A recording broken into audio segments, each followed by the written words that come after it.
Welcome to A Celtic State of Mind. I'm Paul John Dykes, and today I am delighted to be joined by Excel Mike Galloway. Welcome to Acsom. How you doing, Mike? I'm fine, Paul. Good to see you. Hey, about time, because we've talked a lot on the phone, but it's really good to see you. You've got an illustrious career, but you've also got an after career that, you know, there's been ups and downs. We're sitting here in the tranquil environment of your back garden, and it's lovely. It's lovely to be here. But we were speaking earlier about your late father. He introduced you to football and to Celtic as well, didn't he? Yeah, he certainly did, aye. My dad was in the army for 22 years, but when he was stationed in Glasgow, we used to go to Leicester and watch the reserves play and the Celtic train all the time, and if we could get to a few games when he wasn't working, and we'd go to the games. So aye, you know, I think you hear quite a lot about all these people that sign for clubs, and I've supported them all my life and things like that. No, I was quite fortunate to be brought up that way, and very privileged to get to where I got to and play for the best club in the world. Absolutely. When I look at your career, I try and find out if you're at a club who might have been there, and you were at Berwick Rangers at the same time as Frank Connor, am I right? Now, Frank was a bit of a legendary figure, wasn't he? Yeah, he was great. Frank, I was playing under 18 levels. Well, I wasn't, it was like 16. And I got asked to go along to Berwick and train. Well, I was asked to go along on a YTS scheme when you used to get £25 a week or whatever. But it was great because I went to Berwick Rangers, I was there every day. I cleaned the boots, I cleaned the toilets off the chairs from the birds, and I trained and done things with the first team and the reserves, and it was great, aye. And Frank was there, and then I met up with Frank once again. It's quite surreal in a little way. I'm forwarding fast a little bit here, but I was also a schoolboy at Leicester City when Jock Wallace was manager. Right. And I used to go down there on school holidays, and it came to the time where if I was going to sign for apprentice or not, and unfortunately they said I wasn't good enough.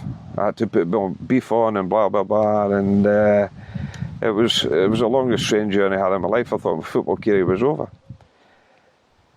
Then I was alone at Leicester. Yeah. And then my football career was over. I had the car accident. So it's quite surreal how it all turned round and went round and round in circles, you know. Definitely. And like with Frank at Berwick, then Frank at Celtic. It was crazy. But that was the Leicester thing. It was quite traumatising in a way when I go back to it, when after the accident and think about it. Was that supposed to happen? But it did, and that was part of my life. My life, whatever happened in my life, that's the way it was going to be. I mean, I believe that. Whatever happened in my life just now, I believe that was meant to happen too. I mean, I met Can. Things are great. All our lives revolves around animals, horses, dogs, and that's all we do. That's all we do, outside all the time. We spoke before, Mike, about how important your dogs were to you, and we'll get back to that because obviously during some dark times, you know, they were a shining light for you as well. Yeah, Chase. I got Chase when I was first getting sober, and he passed away 4 years ago now. And he took me through some really bad times when I wanted to drink. It's strange because he would look at me, know there's something going on. It was like he would go to the door, he'd want to walk because he knew I had to get out. He knew I had to do things. And it was me and him for years and years. He was my best pal. In a way, I could put it down. It sounds a bit corny, but he could have saved my life in a wee way, because I was going through a bad time, like you know, and people know. It doesn't bother me about talking about it, but yeah, I do believe he was a big part of my recovery through everything. Yeah, it's incredible. You know that early knock in your career where you've been going down to Leicester, but they decide not to take you on. Could that have knocked you to a degree, Mike, where you just left the game? You know, because there's a lot of kids in the same scenario in their teenage years. Yeah.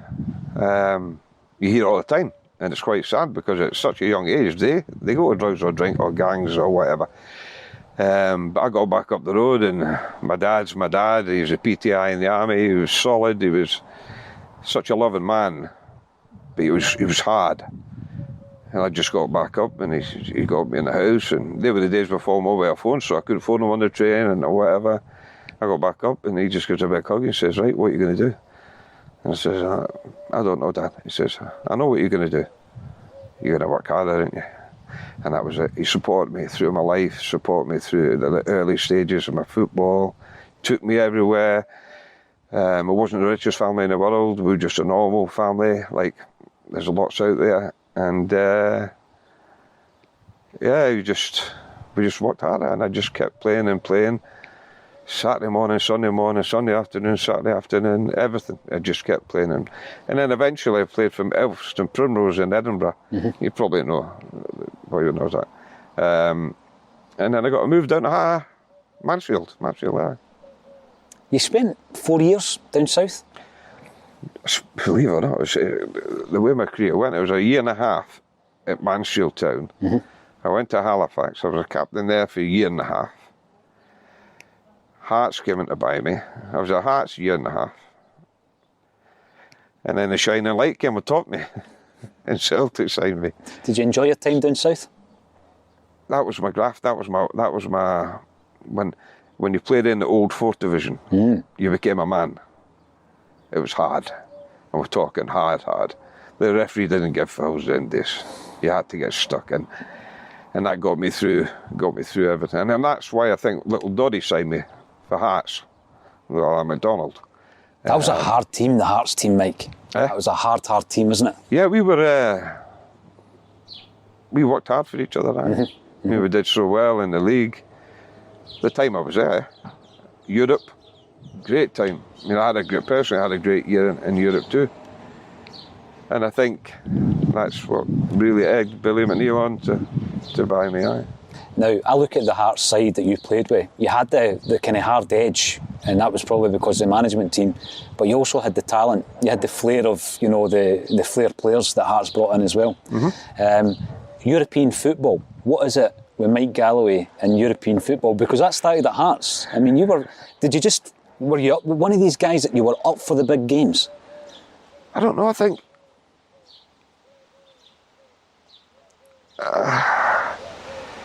I was up for any game, but I think they were probably a bit bigger. I went out with the mentality. It was like, I'm not scared of nothing, mm-hmm. And that's just the way I played football. I'm not bothered about whatever happens. I'm going out there, 100%. If I can give 100%, I can go in the change room after the game and be happy with that.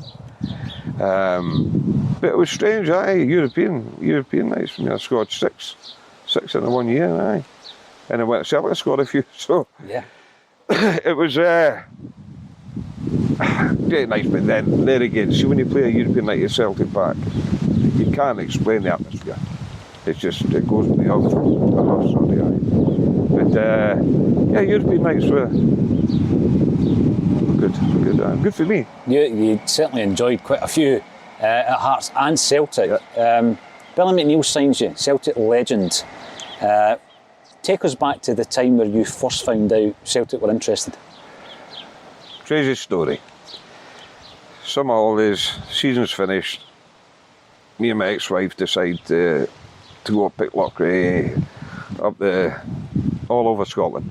So we hired a caravanette and away we went. Didn't give nobody my number. Nobody knew my number, apart from my mum. So a phone call at the caravan park. It says, "Call for Mike." And I went, "Nobody knows I'm here, apart from Mum, and there wouldn't be apart from an emergency. You have to phone Hearts." I went, "Well, right, okay." And before that, Tosh McKinley kept saying to me, "Celtic's going to buy you," And I just brushed it off thinking, Jesus Christ, no way, man, Celtic would even go that way. So anyway, I phoned Hearts and said, "You've got to come in straight away." And there was, at the time, I think there was the under 18 or under 21 European Championships were getting held at Tynecastle. I remember it. Yeah, it was a World Cup.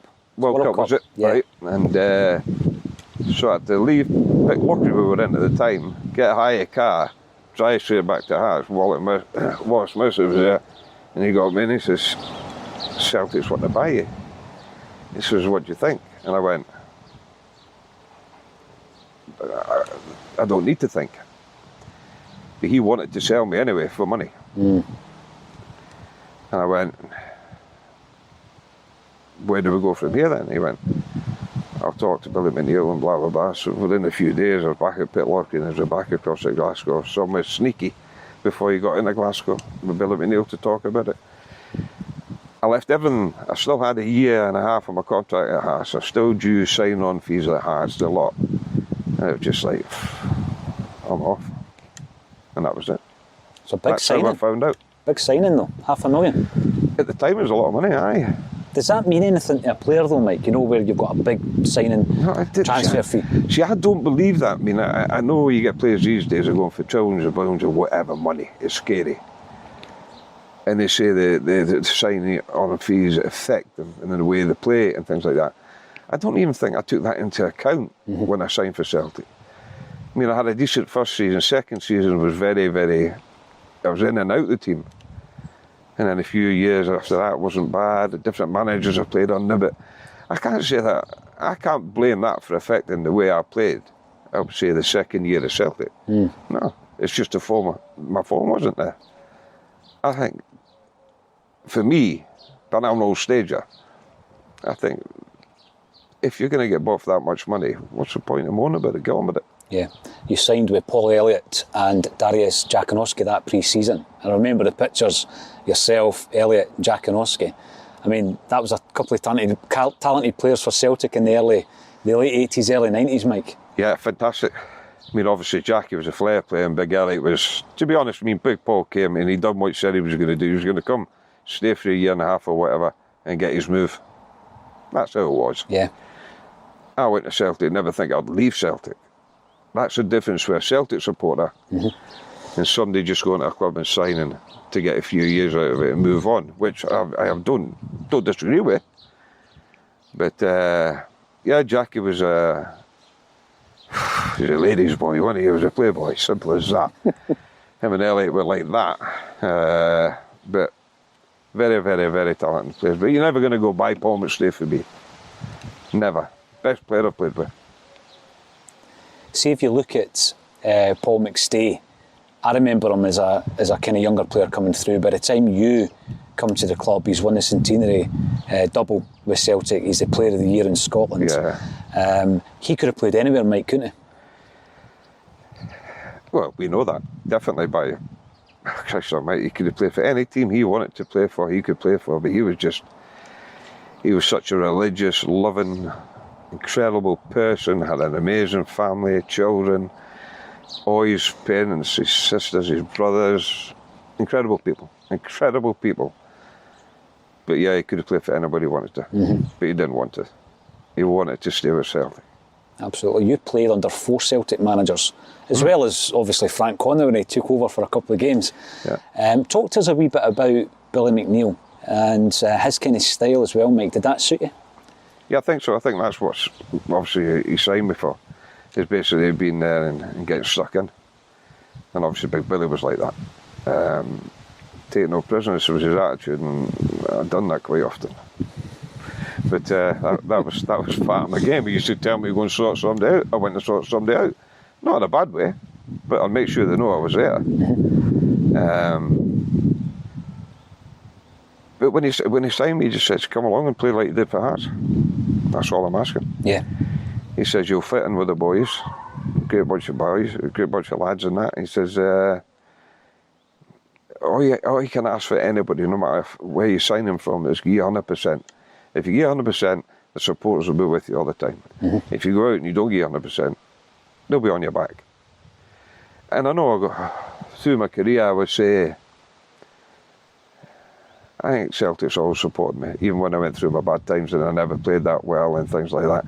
I always think the supporters were fantastic with me. Absolutely. Incredible. It's quite touching talking about it right now. Just thinking everybody around that ground, and it's great for everybody to get back now. Oh, absolutely. Yeah.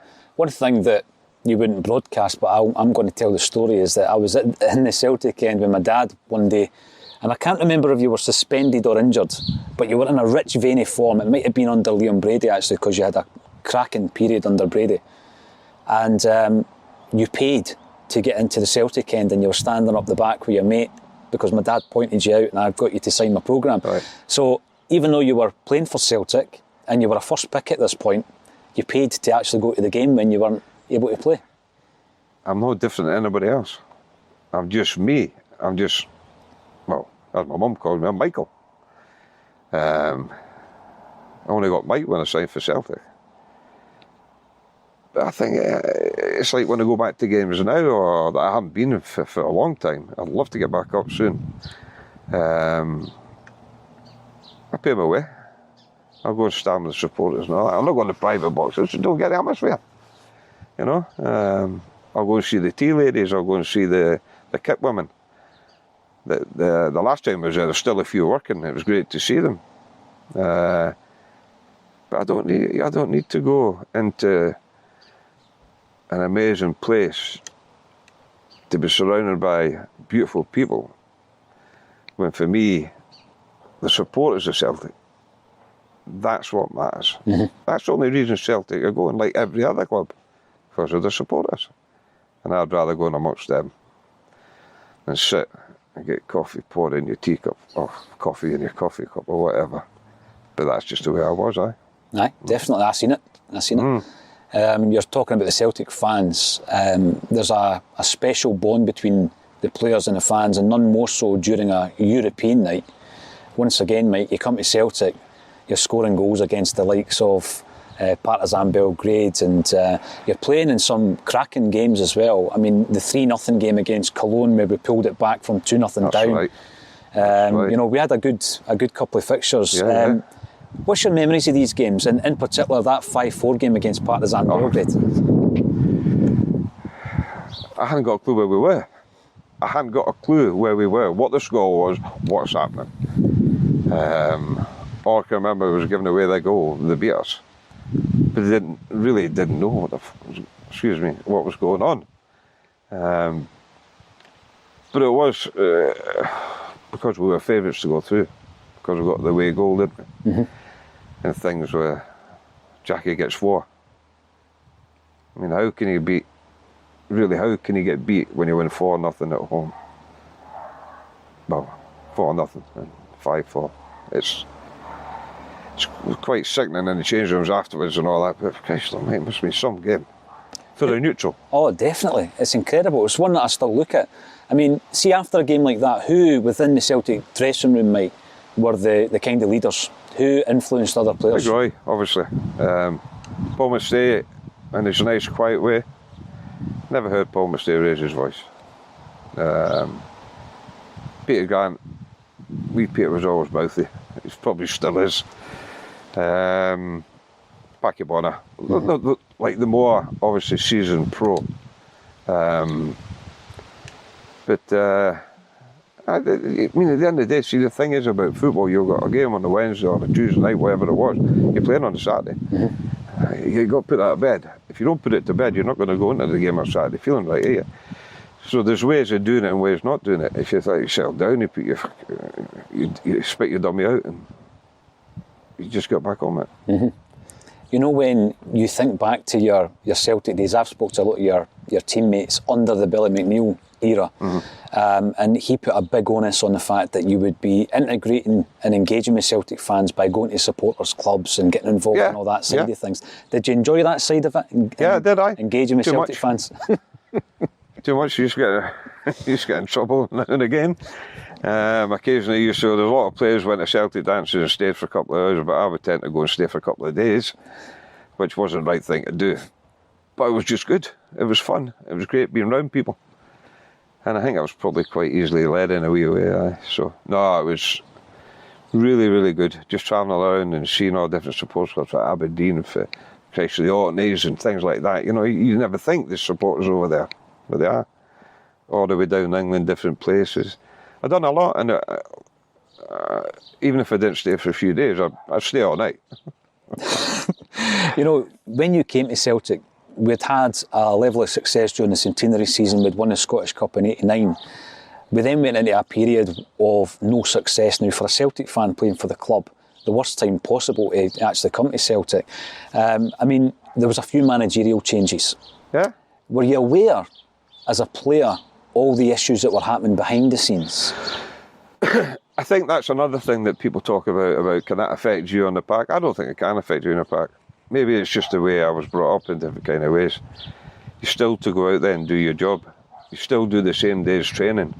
You still do the same preparations, and you still keep doing the same things on a Saturday, going to the games by a bus and blah, blah, blah. So nothing changed for our side of it on the park or in the training ground. So I think there's a few out there use that as excuses where you heard about it, don't get me wrong, you knew things were going on, and no, I wouldn't. I don't think that's. I mean, I know it never affected me, but I don't think it should affect players and different things like that. It never got to the point, though, where Celtic were struggling to pay wages and things like that, Mike, did it? I mean, I know they were in financial peril nearer the end, but you were able to get on with your football. Yeah, definitely. I don't think we went through anything that there was no wages paid or nothing like that. There was nothing at all like that. And at the end of the day, you especially at the times where they were, you get paid for doing something that a lot of people don't get to do. You get paid for doing something you enjoy. And some fortunate ones get paid to play for the club they supported all their life. So really, it shouldn't affect you. I honestly believe it didn't affect me.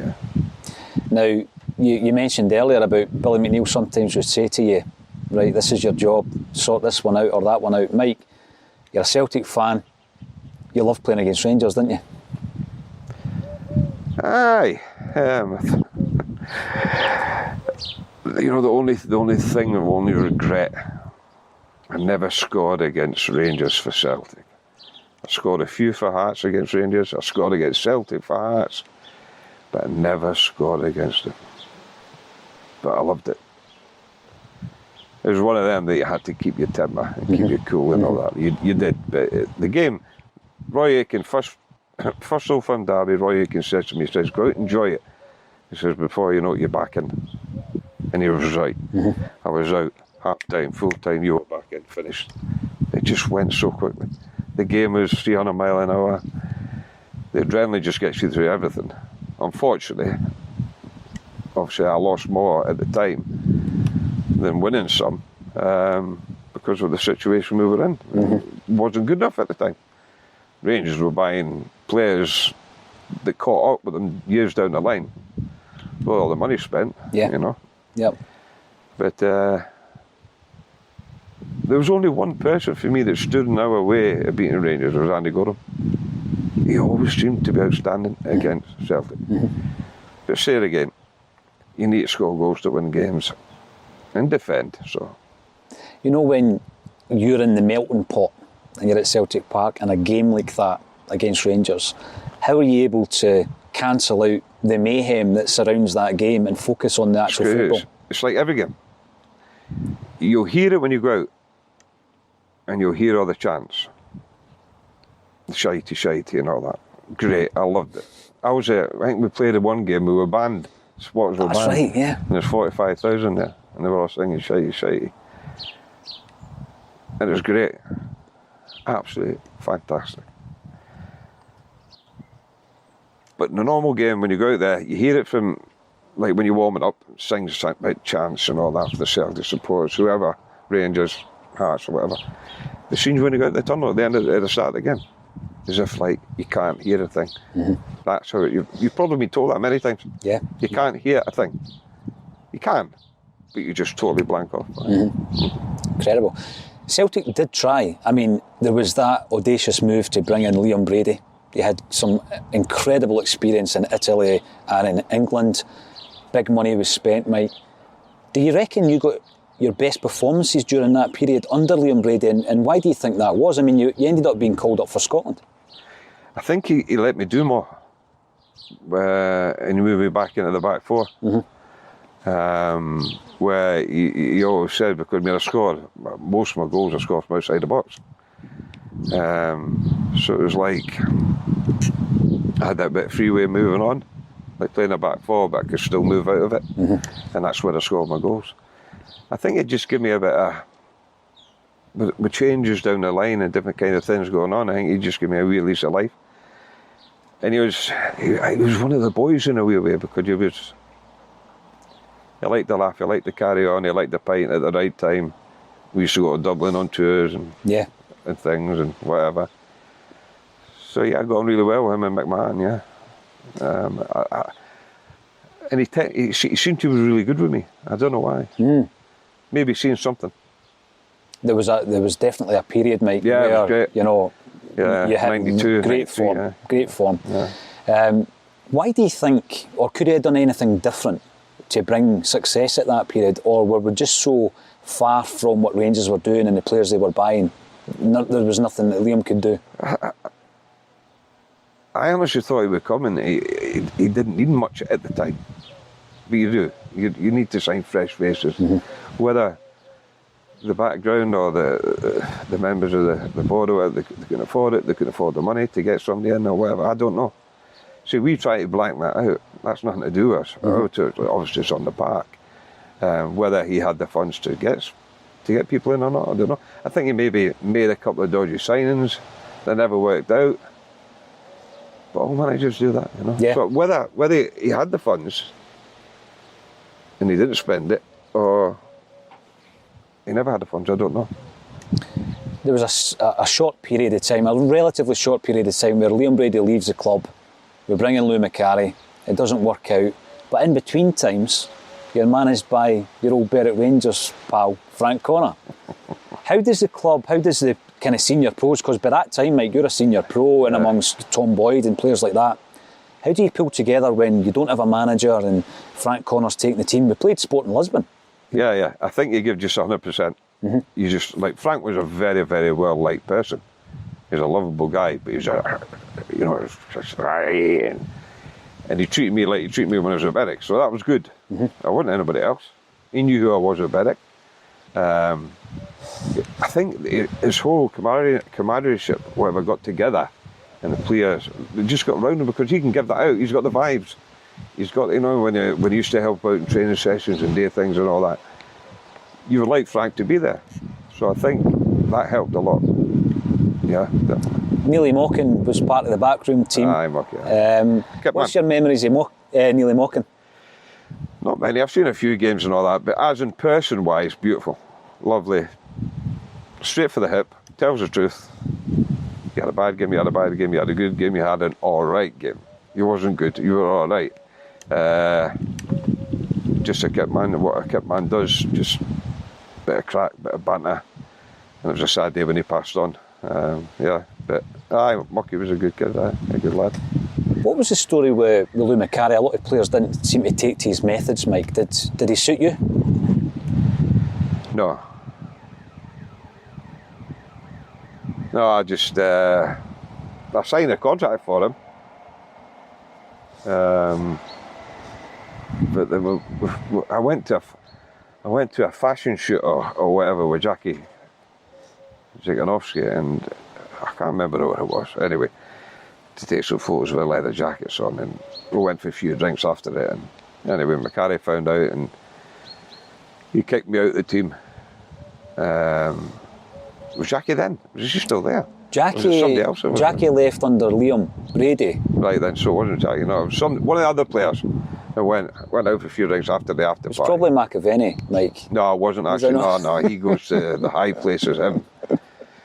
But he went away, and next day he got me in, and he says, "What are you playing?" I go for a drink. I says, "What? It was a Wednesday night or something like that. You're all right." You just signed a fucking contract. I wish I never got your contract. And I went, all right. So it was a Wednesday. On the Friday, he got me. He gave me the hardest training session I've ever had. He sent me to Dundee United on a Friday night to play the reserves. And then I played in the first team on a Saturday too. I can't remember who it was, but that's the way he got round me on the way. But I don't think his message helped a lot of players. I don't think they were happy with him, to be honest. No. At the end of the day, you know, everybody's different.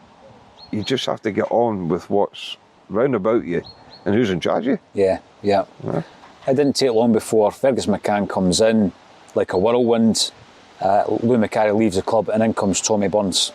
Now, you had played against Tommy as an opponent when you were at Hearts. He then became your manager. So fondly remembered, Mike, from Celtic fans. What was it like to play under Tommy Burns? It was great, but I played with Tommy too. I played for him when I signed for Celtic. I played with him. Incredible person, incredible. Was it difficult when you eventually were managed by one of your ex-teammates? Sorry? Was it difficult if your teammate became your manager? I don't think so, because he'd finished playing, hadn't he? And, did he go somewhere else to play for a bit? He went to Kelly for a wee while, yeah. No, he's manager there, wasn't he, Kelly? Yeah. Aye, right. No, it wasn't. No, it was great. Tommy was amazing. I've got so much time for Tommy, to be honest, because when I had my car accident, Tommy and Billy Stark and somebody else were the first persons down at the hospital in Leicester beside my bed. And there was a story that Tommy touched, I'm still in a coma. Tommy touched my leg. He says, "Come on, Sykes, you'll be all right." And apparently I moved my leg. But he was amazing. I mean, I spoke to him in great deal about moving from Celtic to Leicester, because I was having problems at home and different things. I was going through a divorce, and I felt a break would be good for me. Tommy was 100% behind me. He says, "Right, we'll see what comes along." Within a couple of days, Leicester, Matt McGee got in touch, and I went down there on loan. But no, if I was great player, great person, amazing religious man, lovely family, exactly like Paul McStay, a different person. Yeah. But to be down at the hospital first straight away when I had the car accident, that speaks what Tommy Burns is. Absolutely. Let's talk about the accident, Mike, because I mean, there's a moment in your life where nothing's the same again after that. You'd been offered a contract, or there was a contract in the offing, wasn't there, from Leicester? Yeah, I mean, you were planning to go back. I signed a 4-year contract, aye. Yeah. And you're coming up the road, is that right? No, I think I was. There's a lot I don't remember, and I still don't remember a lot. I think I was just out. I was driving about, and it was in the local area, Dunstan, Bassett, round Leicester. It's like one of the country places. And apparently I've turned to go right. And whether I've seen somebody coming or not, I don't know. And whether he said he was doing 6 mile an hour or something, and hit the side on. And that was that, aye. And you were in a coma. How many weeks? I was in and out of coma for, like, I think what they said was I was in a coma for 3 weeks, but then they kept me in. Yep. Induced, is it? For another 3 weeks.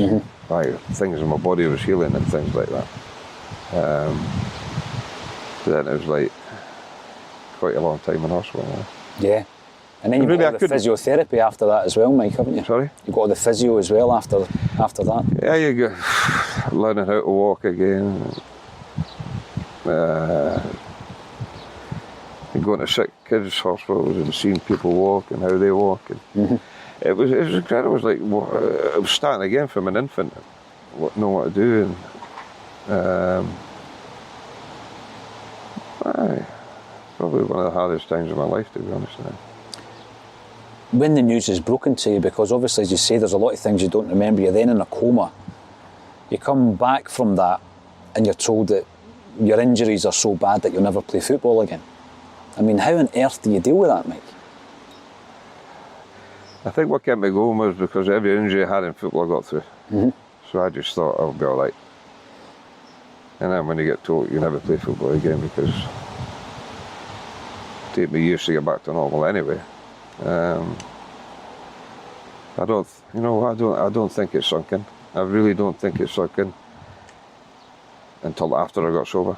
Then there was a blur. It must have hurt me. Yeah. It must have hurt me. And I must have knew what he said, but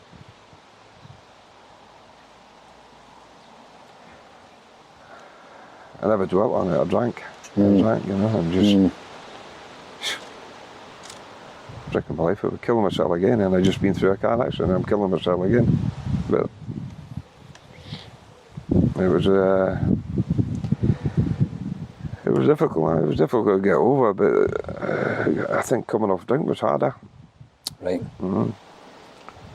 And eventually we got there. Yeah. Got there. And I want to focus on that because that's an incredible recovery. See, when I talk to players who have maybe been part of an era where the drinking might have been part of the culture, Mike, but it's all during a time where you're a professional athlete and you get away with it to a degree. When the football's removed from that, but the drink remains, does it become a really dark experience for someone like yourself? To the last stage of drinking, yeah, it was just... I was crying out for help that I didn't want. I wasn't going to give in. I wanted to get through myself. But I wasn't big enough and I wasn't strong enough. Because there's only one thing that was beating me, and that was alcohol. Yeah, yeah. And I couldn't stop. Because I would just start again. If I had to stop, I had to stop. And that's when I went down to the clinic with Tony Adams and Sporting Chance, which was a massive saving in my life, a massive part of my life. And I got through the 28 days, and difficult, but it was put me in the right way, aye. It's an incredible thing that Tony Adams has done there, isn't it? Because he realises that not just footballers, but there's a lot of people in your position who, after the floodlights have faded, if you like, it's a difficult world to live in. Add to that your injuries. But you've gone down there and you credit that as being a massive part of the reason for your recovery. Yeah, definitely, 100%. If I hadn't done that and I hadn't stuck the 28 days out, I don't think I'd be in the position I am right now. So yeah, it was a big help. I mean, he went through hell when he was a player. But no, it was definitely a step in the right direction that put me where I am today. So yeah, a lot of credit goes to Sporting Chance, definitely. Now, just coming down here, we've spoken off and on for quite a few years. Finally meet today. It looks like in this area, in these surroundings, that you're in a happy place.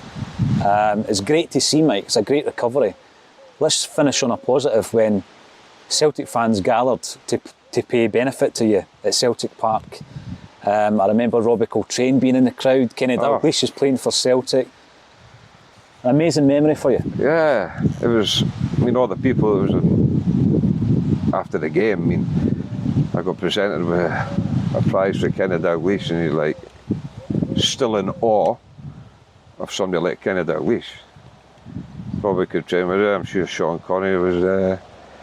There's a few of the Glasgow, the film stars that everybody knows and all that. They were all there, and it was great for everybody to turn out for me. And it was really good what Celtic done.